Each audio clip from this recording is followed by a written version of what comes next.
சொல்லிட்டீங்க. இதுக்காக தான் தடை விதிக்கிறோம் அப்படின்னு சொல்லிட்டீங்க. இப்ப எல்லா அரசியல் கட்சி தலைவர்களும் இருக்கட்டும். இப்ப சீமான் அண்ணன பத்தி கூட சொன்னீங்க. சீமான் அண்ணன் மேல நெறைய மரியாதை இருக்கிறது. அதனால இந்த கேள்வி கேட்கிறேன். அணில் குஞ்சுகள் அப்படின்னு சொல்றதும், டிவிகே டிவிகே அப்படின்னு சொல்றதும், தளபதி தளபதின்னு கேட்கிறது, தலைவலி தலைவலின்னு கேட்கிறது அப்படின்னு சொல்றதும், ஒரு அரசியல் கட்சி தலைவர் அப்படின்னு வந்ததுக்கு அப்புறம் அந்த மாதிரி எல்லாம் எந்த மாதிரி பேசக்கூடாதுல்ல சார்? சீமான் அண்ணன் பேசியிருக்காருன்னா, ம். அவர் வந்து டிவிக்கேனா சீமான ஓத்தா வெட்டுவோம், அவனை நேரில் பார்த்தால் குத்துவோம், அவன் மூஞ்சிய பிச்சிருவோம்னு ஓட்டே இல்லாதவன் 12 வயசு 13 வயசு சுண்டக்கா பையன் பேசுறான். சார் விஜய் ஆ, பேசினாரா? விஜய் பேசினாரா? பேசினாரா? விஜய் பேச இல்ல மாட்டாருங்க. கட்சியில இருக்க பெரிய விஜய் பேச தலைவர்கள் மாட்டார். யாராவது பேசினாரா? விஜய் பேச மாட்டார். ஆ. சீமானோ அல்லது வந்து மற்றவர்களோ அணில் குஞ்சுகள்னு சொன்னா, அணில் குஞ்சுன்னு சொல்றதுல என்ன தவறு? மரத்துக்கு மரம் ஏறுறான், ஏறி தவுறான்.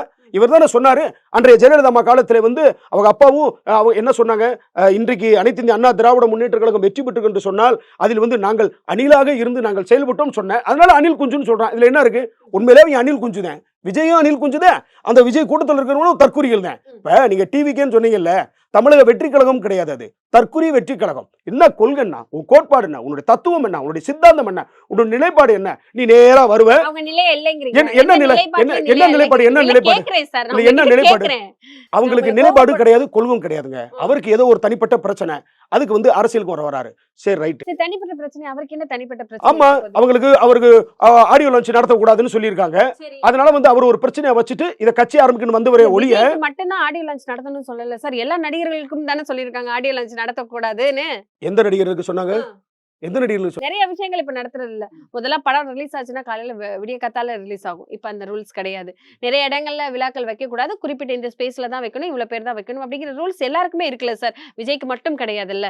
ஒரு விழா நடக்குது, அத ரொம்ப ஆர்ப்பாட்டம் இல்லாம, ஒரு பொதுமக்களுக்கு இடையூறு இல்லாம ஒரு விஷயத்தை நடத்தணும். விஜய் மாதிரி ஆள்கள்லாம் உச்சபட்ச நடிகர் அவங்கள பாக்குறதுக்கு எத்தனை பேர் ஏங்க, எவ்வளவு பெரிய கூட்டம் வந்து அந்த பொதுமக்களுக்கு பாதிப்பு ஆகுறது இல்லையாங்க?